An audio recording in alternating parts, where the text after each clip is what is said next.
দাদা সেটা পুলিশকে ইনশোর করতে হবে।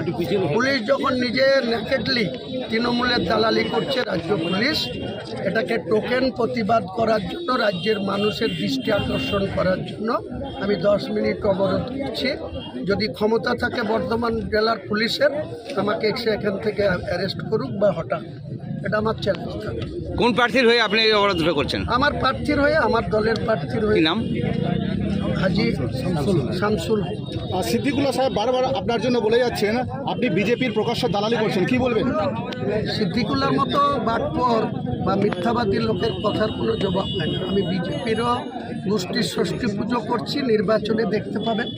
এবং বিজেপির সঙ্গে মমতা ব্যানার্জির কি গাঁটছাড়া আছে, যেদিন প্রার্থী পদ ডিক্লেয়ার করেছে, এই সিদ্দিকুল্লাহর নাম যেদিন ডিক্লেয়ার করেছে মন্তেশ্বর থেকে, সেদিন নিজেই বলেছে যে আগেকার আরএসএসের নেতারা ভালো ছিল, এখনকার আরএসএসের নেতারা আমার কথা শোনে।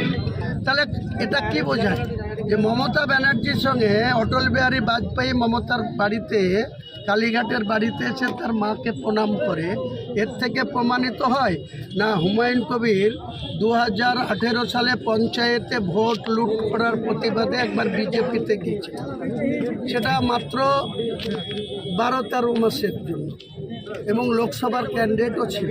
সেই সময় বাদ দিয়ে গোটা 2021 থেকে তৃণমূলের এমএলএ হওয়া 2রা মে থেকে এখন অবধি কোনো বিজেপির নেতার সঙ্গে যদি কোনো বৈঠক, কোনো আলোচনা, কোনো লেনদেন দেখাতে পারে, যেটা আমার ভিডিও এআই করে দেখিয়েছিল, সেটার জন্য আমি অনারেবল হাইকোর্টে মামলা করেছি।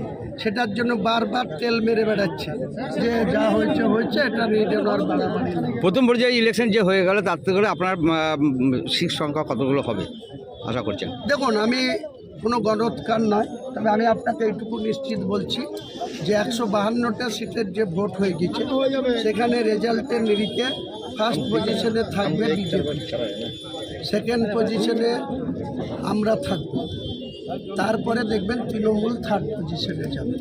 আপনারা 2026-এর ইলেকশনের যে 4 মে হবে, সেদিন যে আমজনতা উন্নয়ন প্রার্থীদের হাতে আসল ক্ষমতাটা থাকবে। কারণ 148-এ বিজেপিও ধারে কাছে যেতে পারবে না, আর তৃণমূলও ওই 250-র গল্প করছিল, 250 থেকে নামতে নামতে এখন 148-এর কাছে এসে চেষ্টা করছে।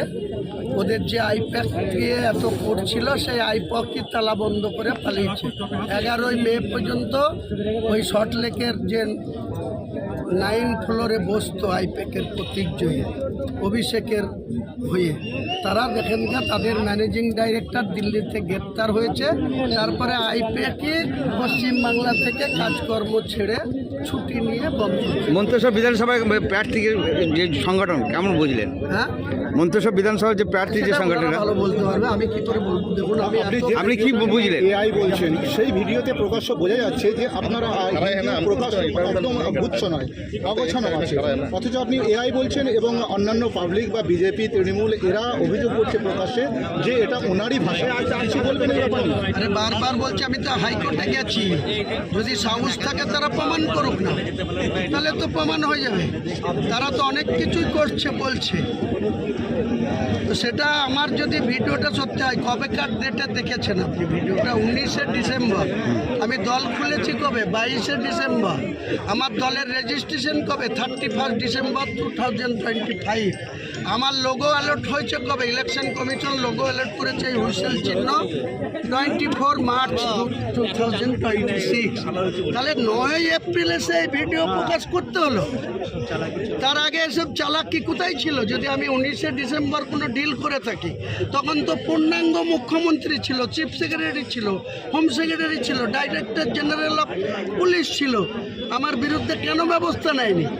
আপনি কি কারণে অবরোধ করলেন এই মুহূর্তে? কি কারণে? ওই একটাই কারণে যে আমাদের প্রার্থীকে লিগ্যালভাবে পারমিশন নিয়েছিল, তার যে ডেকোরেটর, যারা প্যান্ডেল করার কথা, ডান্স করার কথা, যাদের মাইক বাঁধার কথা, তাদেরকে পুলিশ কোনো শেল্টার দেয়নি। এখানকার তৃণমূলের গুন্ডারা গুন্ডামি করেছে, ওই প্রার্থী যে তৃণমূলের নেতা সিদ্দিকুল্লাহ চৌধুরী তার গুন্ডারা গুন্ডাগিরি করেছে, তার প্রতিবাদে টোকেন 10 মিনিট আমি তাদের বিরুদ্ধে কোনো প্রশাসনিক হয়েছে, নির্বাক আছে।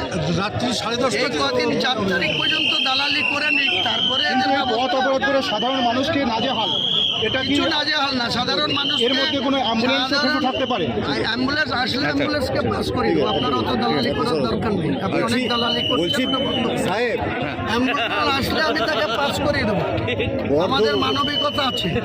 আপনি যেটা 10 মিনিটে